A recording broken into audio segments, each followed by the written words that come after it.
இணைந்திருக்கின்றோம். இன்றைய பத்திரிகைகள் ஒரு பகுதியுடன் இன்றைய பத்திரிகைகளிலே என்னென்ன செய்திகள் வந்திருக்கிறது என்பதை நாங்கள் பார்க்க போகிறோம். எங்களுடைய கைவசம் ஈழநாடு, உதயன், தினக்குரல், விளம்பரி பத்திரிகைகள் கிடைக்க பெற்றிருக்கிறது. முதல்ல நாங்கள் ஈழநாட்டு பத்திரிகையுடைய செய்திகளை தான் பார்க்க போகிறோம். முதலிலே ஈழநாட்டு பத்திரிகை தொடர்பான செய்திகளை தர இருக்கிறார். இன்றைய செய்திகளை நாங்கள் ஈழநாட்டிலிருந்து முதலில் பார்க்கலாம். இன்றைய தினம் வெளியாகி இருக்கக்கூடிய ஈழநாட்டு பத்திரிகையில் இடம் பிடித்திருக்கக்கூடிய செய்திகளை பார்க்கலாம். முன்னாள் ஜனாதிபதி ரணில் கைது, 26ஆம் திகதி வரை விளக்கமறியலில் வைக்க உத்தரவு. சட்டம் சகலருக்கும் சமமாக செயல்படும் அமைச்சர் ஆனந்த விஜயபால. வடக்கு மாகாண கல்வியில் விரைவான மாற்றம் வேண்டும், ஆளுநர் வேதநாயகன் வலியுறுத்து. யாழில் வீட்டு வளவொன்றில் பெருமளவு ஆயுதங்கள் மீட்பு. பயங்கரவாத தடை சட்டம் செப்டம்பரில் நீக்கப்படும், சபையில் அறிவித்தார் அமைச்சர் விஜித ஹோரத். இன்றைய சூழ்நிலை காரணமாகவே தமிழர் சமஷ்டியை கோருகின்றனர், சபையில் கூறினார் ரவிகரன் எம்பி. தேசிகாய் கரைசல் என சிட்ரிக் அமிலத்தை விற்பனை செய்தவருக்கு 90,000 ரூபாய் தண்டம். மாங்குளத்தில் சுகாதார சீர்கேட்டுடன் இயங்கி வந்த உணவகங்களுக்கு சீல். செம்மணி மனித புதைக்குழி தொடர்பில் சுயாதீன சர்வதேச விசாரணை வேண்டும், ரவிகரன் எம்பி வலியுறுத்து. உண்மைக்கு புறம்பான செய்திகளை யாரும் பெரிதுபடுத்த தேவையில்லை, யாழ் மாவட்ட அரசாங்க அதிபர் பிரதீபன் தெரிவிப்பு. தானிய பயிர் செய்கைக்கு காப்பீட்டு திட்டம் அறிமுகம். வனவிலங்குகள் கொல்லப்படுவதை தடுப்பதற்கு சட்ட திருத்தம் தேவை, சட்டத்தரணிகள் சங்கம் வலியுறுத்து. சத்தியாகிரக போராட்டத்தில் குதித்தனர் தபால் ஊழியர்கள். மயக்க மருந்து ஸ்ப்ரே இன்மையால் மருத்துவ பரிசோதனைகள் தாமதம். பணவீக்கத்தை அதிகரிப்பதற்காக பண விநியோகம் விரிவாக்கப்பட்டது, மத்திய வங்கியை விசாரிக்க வேண்டும் என்கிறார் தயாசிரி ஜெயசேகர எம்பி. இலங்கை மாலைதீவு இடையே படகு சேவையை ஆரம்பியுங்கள், இரு நாட்டு அரசுகளும் கோரிக்கை. அபிவிருத்தி தொடர்பில் விழிப்புணர்வு நிகழ்வு. நீதிமன்றத்துக்கு சென்று வெளிவந்த பெண் சினிமா பாணியில் கடத்தல்.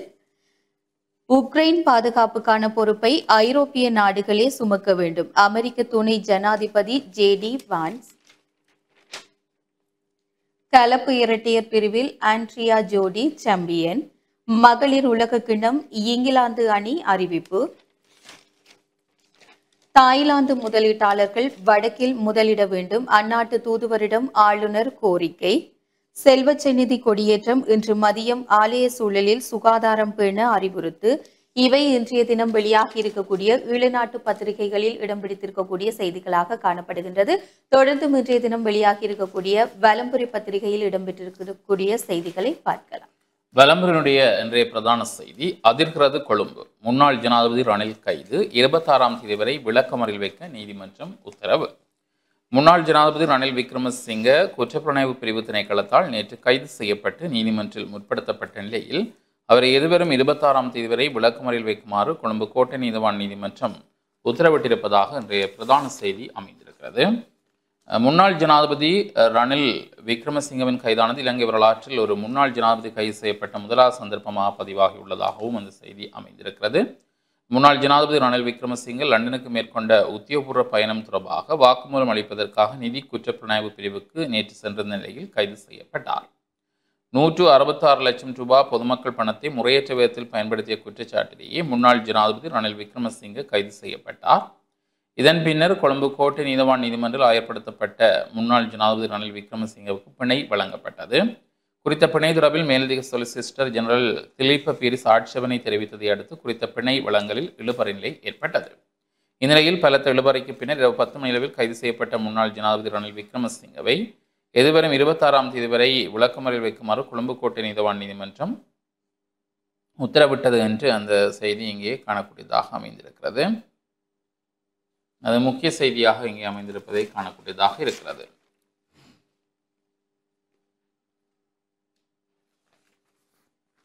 தொடர்ச்சியாக ஏனைய செய்திகளை நாங்கள் பார்க்கின்ற பொழுது, ரணிலின் கைது திட்டமிட்ட செயலா, எதிர்க்கட்சி தலைவர் சயீத் கேள்வி என்ற தலைப்பில் ஒரு செய்தி. முன்னாள் ஜனாதிபதி ரணில் விக்ரமசிங்கவின் கைது திட்டமிட்ட ஒரு செயலா என எதிர்க்கட்சி தலைவர் சயித் பிரேமதாச கேள்வி எழுப்பியுள்ளார் என்று அந்த செய்தி. நாட்டில் சட்டம் அனைவருக்கும் சமம், ரணில் கைது தொடர்பில் பொது பாதுகாப்பு அமைச்சர் என்ற தலைப்பிடலிலும் ஒரு செய்தி காணப்படுகிறது. ரணிலின் வழக்கு நடைபெற்ற நீதிமன்றில் மின் தடை. முன்னாள் ஜனாதிபதி ரணில் விக்ரமசிங்கவுக்கு எதிரான வழக்கு விசாரணை நடைபெற்றுக் கொண்டிருந்த போது கோட்டை நீதவான் நீதிமன்ற அறையில் திடீரென மின்சாரம் துண்டிக்கப்பட்டது. சில நிமிடங்கள் நீடித்த இந்த மின்தடை காரணமாக விசாரணை நடவடிக்கைகள் இடைநிறுத்தப்பட்டிருந்தன. நேற்று பிற்பகல் குற்றப்புலனாய்வுத்துறையினரால் கைது செய்யப்பட்ட ரணில் விக்ரமசிங்கே நீதிமன்றத்தில் ஆயர்படுத்தப்பட்டார். அப்போது வழக்கின் தீர்ப்பை அரை மணி நேரத்துக்கு ஒத்திவைக்க நீதிபதி உத்தரவிட்டார். மாலை 5:30 மணியளவில் நீதிபதியின் உத்தரவு பிறப்பிக்கப்பட்டது. எனினும் அதன் பின்னர் வழக்கு மீண்டும் விசாரணைக்கு எடுத்துக் கொள்ளப்படவில்லை என்றும் அந்த செய்தி இங்கே காணக்கூடியதாக இருக்கிறது.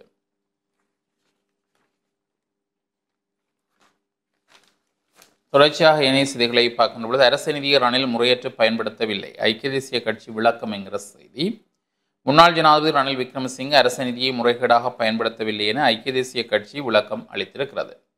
பிரித்தானியாவின் வோல்கம்டன் பல்கலைக்கழகம் முன்னாள் ஜனாதிபதி ரணில் விக்ரமசிங்கவுக்கு அனுப்பிய அழைப்புதல் கடிதத்தில் நகலை ஐக்கிய தேசிய கட்சி உத்தியோகபூர்வமாக வெளியிட்டுள்ளது. முன்னாள் ஜனாதிபதி ரணில் விக்ரமசிங்க கைது செய்யப்பட்டதை அடுத்து இந்த கடிதத்தை ஐக்கிய தேசிய கட்சி வெளியிட்டுள்ளது. ஜனாதிபதியார் ரணில் விக்ரமசிங்க பணியாற்றிய காலப்பகுதியில் மேற்கொண்ட வெளிநாட்டு பயணங்கள் தொடர்பில் வாக்குமூலம் பெறுவதற்காக நேற்று காலை அவர் குற்றப்புலனாய்வு திணைக்களத்தில் முன்னிலையான போது கைது செய்யப்பட்டார். அரசு நிதியை முறைகேடாக பயன்படுத்தியதாக தெரிவித்து இந்த கைது நடவடிக்கை முன்னெடுக்கப்பட்டது. இதனை அடுத்து ஐக்கிய தேசிய கட்சி குறித்த நகலை வெளியிட்டுள்ளது. பல்கலைக்கழக துணைவேந்தர் பேராசிரியர் ஜான் ராஃப்டி கையொப்பமிட்ட அழைப்புதல் முன்னாள் ஜனாதிபதி ரணில் விக்ரமசிங்க மற்றும் முதல் பெண்மணிக்கு அனுப்பப்பட்டது. மேலும் 2023ஆம் ஆண்டு செப்டம்பர் 22ஆம் தேதி வோல்கங்டன் பல்கலைக்கழக வளாகத்தில் நடந்த பட்டமளிப்பு விழா மற்றும் மதிய உணவு விருந்து விசாரத்தில் பங்கேற்றது குறித்தும் குறிப்பிடப்பட்டுள்ளது. ரணில் விக்ரமசிங்கே அரசு நிதியை முறையற்ற முறையில் பயன்படுத்தவில்லை என்று ஐக்கிய தேசிய கட்சி வலியுறுத்தியுள்ளது என்று அந்த செய்தி காணப்படுகிறது. சந்நிதியானுக்கு இன்று கொடியேற்றம். வரலாற்று சிறப்புமிக்க தொண்டைமனாறு செல்வச்சந்நிதி ஆலய வருடாந்த மகோற்சவம் இன்று சனிக்கிழமை மதியம் கொடியேற்றத்துடன் ஆரம்பமாக இருப்பதாக அந்த செய்தி காணக்கூடியதாக இருக்கிறது. எதிர்வரும் 6ஆம் தேதி காலை தேர் திருவிழா, மறுநாள் தீர்த்த திருவிழாவும் இடம்பெற இருப்பதாக அந்த செய்தி. யாழ்ப்பாணம் கொட்டடியில் பெருமளவு வெடிபொருட்கள் மீட்கப்பட்டிருப்பதாகவும் படத்துடன் கூடிய ஒரு செய்தி காணப்படுகிறது. ரணிலை தொடர்ந்து மேலும் பலர் கைதாகலாம் என்கிற செய்தி. முன்னாள் ஜனாதிபதி ரணில் விக்ரமசிங்கே கைது செய்யப்பட்டுள்ள நிலையில் மேலும் பலர் கைதாகலாம் என்று தெரிவிக்கப்படுகிறது. குற்றப்புலனாய்வு திணைக்களத்தினால் கைது செய்யப்பட்ட முன்னாள் ஜனாதிபதி ரணில் விக்ரமசிங்கவின் வழக்கு தொடர்பில் இன்னும் பலர் கைது செய்யப்பட உள்ளதாக வழக்கறிஞர் திலீப பீரிஸ் தெரிவித்துள்ளார் என்றும் குறித்த சம்பவம் தொடர்பான வழக்கு விசாரணைக்கு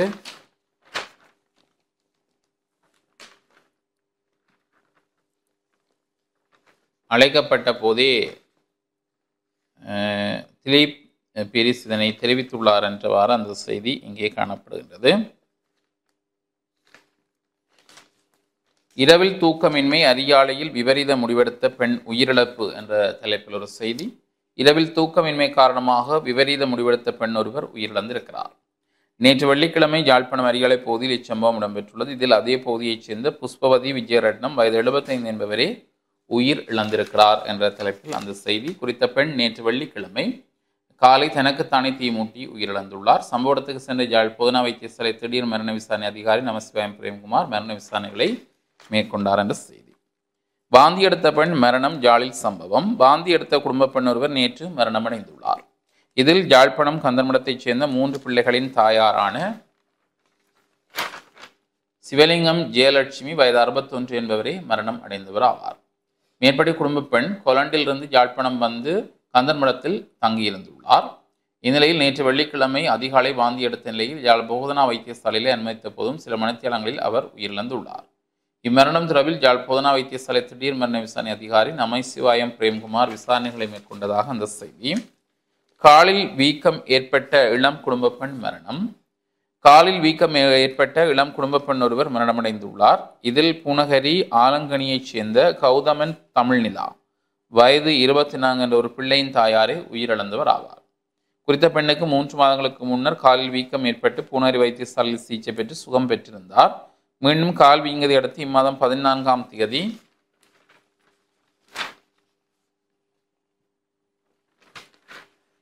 அந்த செய்தி இங்கே தொடர்ந்து செல்வதை காணக்கூடியதாக இருக்கு. யாழ் போதனா வைத்தியசாலையில் அனுமதிக்கப்பட்டிருந்த நிலையில் நேற்று முன்தினம் வியாழக்கிழமை சிகிச்சை பலனின்றி உயிரிழந்தார் என்றும் இம்மரணம் தொடர்பில் யாழ் போதனா வைத்தியசாலை திடீர் மரண விசாரணை அதிகாரி நமசிவாயம் பிரேம்குமார் விசாரணைகளை மேற்கொண்டு பிரேத பரிசோதனைக்கு அறிவுறுத்தினார் என்று அந்த செய்தி காணப்படுகிறது. இது முற்பக்க செய்திகள். உட்பக்க செய்திகளை பார்க்கலாம். ரணிலை கைது செய்தது அனுர அரசாங்கத்தின் தவறு, பாராளுமன்ற உறுப்பினர் மெனோ கணேசன். முன்னாள் ஜனாதிபதி ரணிலை கைது செய்தது அனுர அரசாங்கம் செய்த தவறு என பாராளுமன்ற உறுப்பினர் மெனோ கணேசன் தெரிவித்துள்ளார். அவர் மேலும் கூறுகையில், சட்டம் என்பது அனைவருக்கும் பொதுவானது என்பதோடு நாமும் சட்டத்தை மதிக்கிறோம், சட்டத்தின் வழி செல்லும் ஆட்சியை விரும்புகின்றோம். ஆனால் ஜனாதிபதிகள் மற்றும் அமைச்சர்கள் ஆகியோர் முழுநேர வேலையாட்கள். அவர்கள் 8 மணி நேரம் வேலை செய்யும் அரசு ஊழியர்கள் போல அல்ல. நான் அமைச்சராக அரசு வாகனத்தில் யாழ்ப்பாணம் சென்று அனுராதபுரத்தில் எனக்கு ஒரு நண்பர் இருந்தால் அவரையும் சந்தித்துவிட்டு அவரின் அழைப்பின் பேரில் விருந்தை உட்கொண்டு வருவேன். இதனை ஒரு தவறாக கருத முடியாது. ஆனால் அமைச்சர்கள் மற்றும் ஜனாதிபதிகள் ஆகியோர் ஊழல் செய்கின்றார்களா என்பதை விசாரிக்க வேண்டும். ஆகவே எனது நண்பரும் ஜனாதிபதியுமான அன்றகுமார் திசாநாயக்கவிடம் இதுபோன்ற சிறிய விடயங்களை கருத்தில் எடுக்க வேண்டாம் என கேட்டுக்கொள்கிறேன் என தெரிவித்துள்ளார் என அந்த செய்தி. ரணில் மனைவிக்கு புற்றுநோய், நீதிமன்றில் சட்டத்தரணி என்ற தலைப்பில் ஒரு செய்தி. முன்னாள் ஜனாதிபதி ரணில் விக்ரமசிங்க இதய நோய், நீரிழிவு நோய் மற்றும் உயர் இரத்த அழுத்தம் உள்ளிட்ட பல உடல்நல பிரச்சனைகளால் பாதிக்கப்பட்டுள்ளதாக அவரின் வழக்கறிஞர் தெரிவித்துள்ளார். கோட்டை நீதிமன்றத்தில் நேற்று நடந்த பிணை தொடர்பான விசாரணைகளிலே அவர் இவ்வாறு குறிப்பிட்டுள்ளார். அத்துடன் ரணில் விக்ரமசிங்க மனைவி புற்றுநோயால் பாதிக்கப்பட்டுள்ளதாகவும் இதன்போது தெரிவிக்கப்பட்டுள்ளது. அத்துடன் அவரை பராமரிக்க ரணில் மட்டுமே இருப்பதாகவும் வழக்கறிஞர் கூறியுள்ளார். தனது கட்சிக்காரரின் பிணை மனுவை பரிசீலிக்கும் போது இந்த சூழ்நிலையை கணக்கில் எடுத்துக் கொள்ளுமாறு அவர் நீதிமன்றத்தை வலியுறுத்தியுள்ளார் என்றும் அந்த செய்தி. நீதிமன்ற வளாகத்தில் திரண்ட ஆதரவாளர்கள், ரணில் ஆதரவாளர்கள் கொழும்பு கோட்டை நீதவான் நீதிமன்றத்துக்கு முன்பாக ரணில் விக்ரமசிங்கவின் ஆதரவாளர்கள் நேற்று திரண்டிருந்ததாகவும் ஒரு செய்தி. வரலாற்று சிறப்புமிக்க நல்லூர் கந்தசுவாமி ஆலயத்தின் தீர்த்த திருவிழா நேற்றைய தினம் பல்லாயிரக்கணக்கான பக்தர்கள் புடைசூழ பக்திபூர்வமாக நடைபெற்றது. அதோடமான படத்துடன் கூடிய செய்திகள் இங்கே அமைந்திருப்பதை நாங்கள் பார்க்கக்கூடியதாக இருக்கிறது. அதுவும் முக்கிய செய்தியாக அமைந்திருப்பதை அவதானிக்கக்கூடியதாக இருக்கிறது. தொடர்ச்சியாக ஏனைய செய்திகளை பார்த்தால், மோசடி அழைப்புகள் தொடர்பில் 1977க்கு முறையிடலாம், நுகர்வோர் அதிகார சபை அறிவிப்பு. தபால் ஊழியர்களுக்கு இம்மாதம் சம்பளமில்லை, வெளியான அதிர்ச்சி தகவல். தேசிய பாடசாலை பாடத்திட்டத்தில் சட்ட பாடத்தை இணைக்குமாறு வலியுறுத்த என்ற தலைப்பிலும் ஒரு செய்தி. நீளம் பாய்தல் போட்டியில் தங்கம் வென்றது இளவாலை மெய்கண்டான் என்ற தலைப்பிடலில் ஒரு செய்தி. பெண்களுக்கான உயரம் பாய்தலில் மன்னார் பற்றிமா மகாவித்தியாலயம் முதலிடம் என்ற தலைப்பிலும் ஒரு செய்தி காணப்படுகிறது. பற்றிமா மத்திய மகாவித்தியாலயம். தட்டுறதல் போட்டியில் கொற்றாவத்தி ஆத்தாக்க பாடசாலை தங்கப்பதக்கத்தை தனதாக்கியது என்ற ஒரு செய்தி. கிரிக்கெட் உபகரணங்கள் வழங்கி வைப்பு. இலங்கை கிரிக்கெட் கட்டுப்பாட்டு சபையினர் ஏற்பாட்டில் மாவட்ட கிரிக்கெட் வீரர்கள் தேசியத்திற்கு முன்னோக்கி செல்வதற்கான நிகழ்ச்சி திட்டத்தின் கீழ் பாடசாலைகள் மற்றும் மாவட்ட பயிற்சியாளர் கழகங்களுக்கான கிரிக்கெட் உபகரணங்கள் மற்றும் பாதனைகள் வழங்கும் நிகழ்வு நேற்று முன்தினம் முல்லைத்தீவு சிலாவத்தை பகுதியில் அமைந்துள்ள தனியார் விருந்தினர் விடுதியில் இடம்பெற்றதாக ஒரு செய்தி காணப்படுகிறது. சொந்த தேசிய சாதனையை முறியடித்தார் புவிதரன் என்ற ஒரு செய்தி. 60வது இராணுவ மெய்வரண சாம்பியன்ஷிப் போட்டியில் கோலியுன்றி பாய்தல் போட்டியில் யாழ்ப்பாணத்தைச் சேர்ந்த அருந்தவராசா புவிதரன் தமது சொந்த சாதனையை முறியடித்திருக்கிறதாக ஒரு செய்தி. மனித புதைகுழிக்கு நீதி கிடைக்க ஒன்று திரளுமாறு காணாமலாக்கப்பட்டோரின் உறவுகள் அழைப்பு என்ற செய்தியும் காணப்படுகிறது. பயங்கரவாத தடை சட்டம் செப்டம்பரில் ரத்து, அமைச்சர் விஜித ஹேரத் அறிவிப்பு. பயங்கரவாத தடுப்புச் சட்டம் இந்த ஆண்டு செப்டம்பர் மாதத்துக்குள் ரத்து செய்யப்படும் என்று வெளிவார அமைச்சர் விஜித ஹேரத் தெரிவித்திருப்பதாகவும் ஒரு செய்தி இங்கே காணப்படுகிறது. வேலைநிறுத்த போராட்டத்தில் குதிக்கும் அரசாங்க மருத்துவர் சங்கம் என்கிற செய்தி. நீதிமன்றில் முள்ளியாகுமாறு ஒலிபெருக்கி மூலம் அறிவிப்பு. குற்றவியல் நடைமுறை சட்டத்தின் பிரிவு எதிர்வரும் 29ஆம் தேதி முன்னாள் அமைச்சர் ராஜசேனாடன் நீதிமன்றில் முள்ளியாகுமாறு ஒலிபெருக்கி மூலம் அறிவிப்பையும் நீதிமன்ற அதிகாரிகள் வெளியிட்டுள்ளனர் என்ற ஒரு செய்தி காணப்படுகிறது. கிரவல் புழுதியால் சுவாச பாதிப்பு, புதுக்காடு அழகாபுரி மக்கள் கவலை என்கிற செய்தி. சட்டம் அனைவருக்கும் சமமானது, ஆனந்த விஜயபால தெரிவிப்பு என்ற செய்திகளும் காணப்படுகின்றது. உலக செய்திகளை பார்த்தால் 574 ட்ரோன்கள் 40 ஏவுகணைகள் மூலம் உக்ரைனில் ரஷ்யா உக்கிர தாக்குதல். நிபந்தனைகளுடான பேச்சுவார்த்தைக்கு தயார், இஸ்ரேல் பிரதமர் நெதன்யாகு அறிவிப்பு என்கிற செய்தி. வடகொரியாவின் ரகசிய ஏவுகணை தளம் அமெரிக்காவிற்கு ஏற்பட்டுள்ள அச்சுறுத்தல். பாப்பர்சர் லியோ லெபனான் விஜயம் என்ற செய்தி. உலகின் மிகப்பெரிய சூரிய மின் உற்பத்தி ஆலை 66 கிலோமீட்டர் திபெத்தில் அமைக்கிறது சீனா. வீதி விபத்து விழிப்புணர்வு தொடர்பான ஒரு செய்தியும் காணக்கூடியதாக இருக்கிறது. பருத்தித்துறை நகரின் அபிவிருத்திக்கு முட்டுக்கட்டையிடும் படை முகாம்கள் உடன் அகற்ற கோரி திங்களன்று போராட்டம். மீன்பிடிக்க சென்றவர் கடலில் மூழ்கி உயிரிழப்பு. திருவண்ணாமலை குச்சிவெளி பகுதியில் உள்ள கடலில் மீன்பிடிக்க சென்ற இளைஞன் ஒருவர் நீரில் மூழ்கி உயிரிழந்திருப்பதாக ஒரு செய்தி. பேராசிரியர் வித்யானந்தனின் நூற்றாண்டு ஞாபகார்த்த தமிழ் வேள்வி நாளை யாழ் பொது நூலகத்தில் விசேட செயற்பாடு என்கிற ஒரு செய்தி காணப்படுகிறது. சித்திவிநாயகர் நூலிய 40வது ஆண்டு நிறைவு விழா என்ற தலைப்பிலும் ஒரு செய்தி.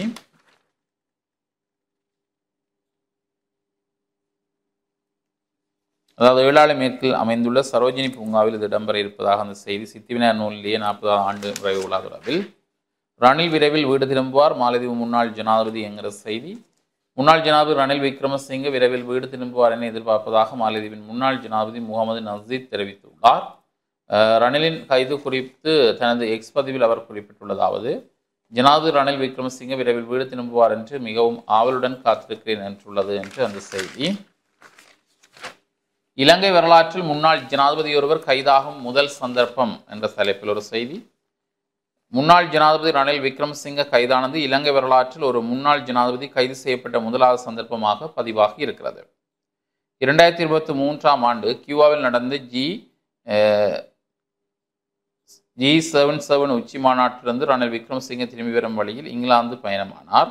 அவரது மனைவி வோல்கம்காம் பல்கலைக்கழக பட்டமளிப்பு விழாவில் கலந்து கொள்வதற்காகவே ரணில் இங்கிலாந்துக்கு பயணமாக இருந்தார். சிஐடியின் தகவலின்படி லண்டன் பயணத்தினால் அரசாங்கத்துக்கு சுமார் 16.9 மில்லியன் செலவாகியுள்ளதாக மதிப்பிடப்பட்டுள்ளது. இந்த மாத தொடக்கத்தில் விசாரணையின் ஒரு பகுதியாக முன்னாள் ஜனாதிபதி செயலாளர் சமன் ஏக்கநாயக்க மற்றும் முன்னாள் பிரத்யேக செயலாளர் சாண்ட்ரோ பெரேரா ஆகியோர் குற்றப்புலனாய்வு திணைக்களத்தில் இது தொடர்பில் வாக்குமூலம் வழங்கியிருந்தனர். இந்த நிலையிலேயே ரணில் விக்ரமசிங்கே நேற்று கைது செய்யப்பட்டிருக்கிறதாக அந்த செய்தி.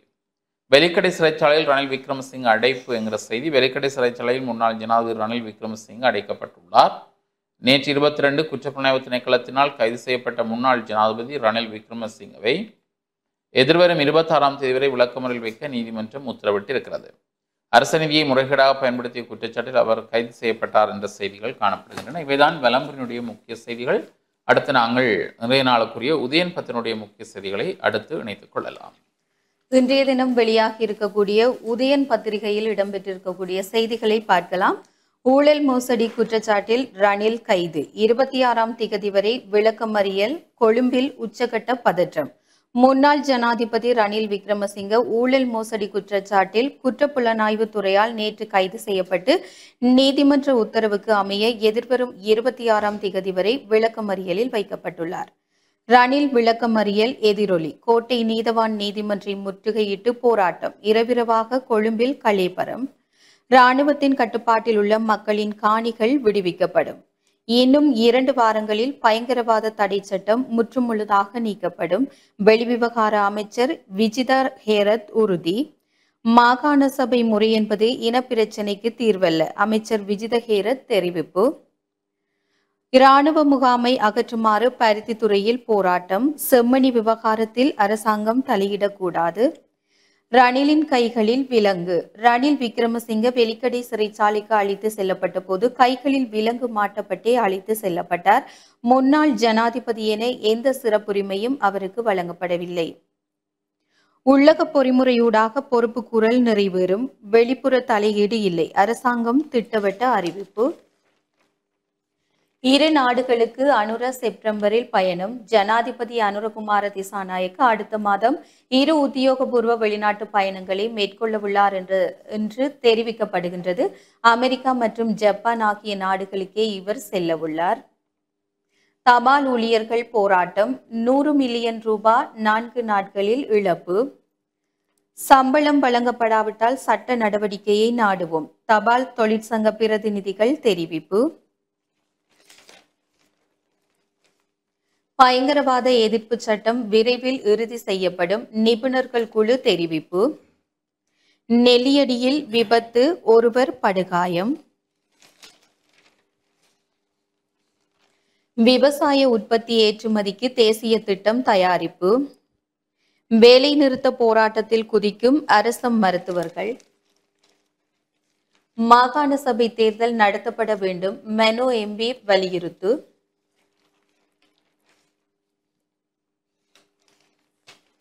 சர்வதேச விசாரணையே நீதியை பெற்றுத்தரும், காணாமலாக்கப்பட்டோரின் உறவுகள் தெரிவிப்பு. 100 தொலைத்தொடர்பு கோபுரங்கள் கிராமங்களில் விரைவில் நிர்மாணம் என்றவாறு இன்றைய தினம் வெளியாகி இருக்கக்கூடிய உதயன் பத்திரிகைகளில் இடம்பெற்றிருக்கக்கூடிய செய்திகளாக காணப்படுகின்றன. தொடர்ந்தும் இன்றைய தினம் வெளியாகி இருக்கக்கூடிய தினக்குரல் பத்திரிகையில் இடம் பிடித்திருக்கக்கூடிய செய்திகளை பார்க்கலாம். போதைப்பொருளுடன் 2 வாரத்தில் 3387 பேர் கைது என்கின்ற செய்தி தினக்குரலுடைய மேல் பக்க மூலையிலே காணப்படுகிறது. இன்றைய பிரதான செய்தி எல்லோருக்கும் தெரிந்த செய்திதான். வழமை போன்று 4 பத்திரிகைகளிலும்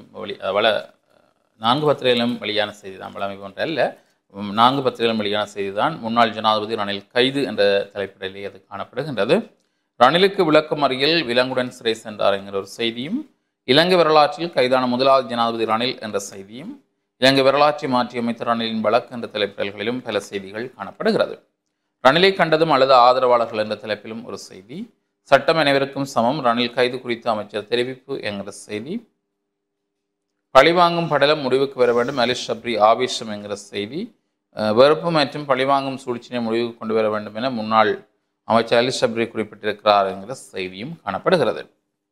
யாழ் கொட்டடியில் ஆயுதங்கள் மீட்பு 30 AKS துப்பாக்கிகள் 5000 ரவைகள் என்கிற செய்தி, PTA நீக்கும் சட்டம் மூலம் அடுத்த மாதம் வர்த்தமானி, அதாவது பயங்கரவாத தடைச்சட்டத்தை நீக்குவதற்கான சட்ட மூலத்தை எதிர்வரும் செப்டம்பர் மாதம் முதல் பகுதிக்குள் வர்த்தமானியில் வெளியிடுவதற்கு நடவடிக்கை எடுக்கப்படும் என வெளிவார அமைச்சர் விஜித ஹேரத் தெரிவித்திருப்பதாக ஒரு செய்தி, செம்மணி மனித புதைக்குழி அடுத்த கட்ட அகழ்வு வழக்கு விசாரணைக்கு ஒத்திவைப்பு என்ற செய்திகளும் காணக்கூடியதாக இருக்கிறது.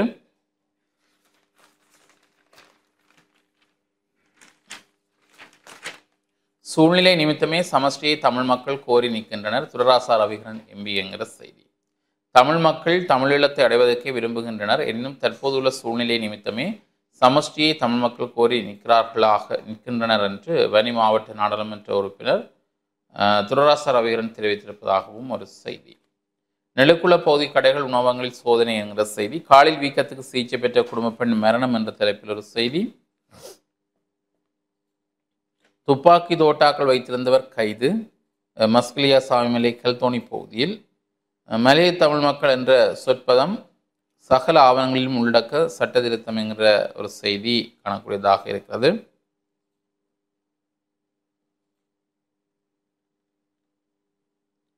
சுங்கத்தை நவீனமயமாக்கும் திட்டத்துக்கு ஆதரவு அளிப்போம் உலக வங்கி குழு தெரிவிப்பு என்கிற ஒரு செய்தியும் காணப்படுகிறது. பேரவை தலைவராக பேராசிரியர் செவ்வந்தி கடல்சார் சுற்றுச்சூழல் பாதுகாப்பு ஆணையத்தின் கீழ் இயங்கும் கடல்சார் சுற்றுச்சூழல் பாதுகாப்பு பேரவையின் தலைவராக பேராசிரியர் செவ்வந்தி ஜெயக்கொடி நியமிக்கப்பட்டிருப்பதாகவும் ஒரு செய்தி காணப்படுகிறது.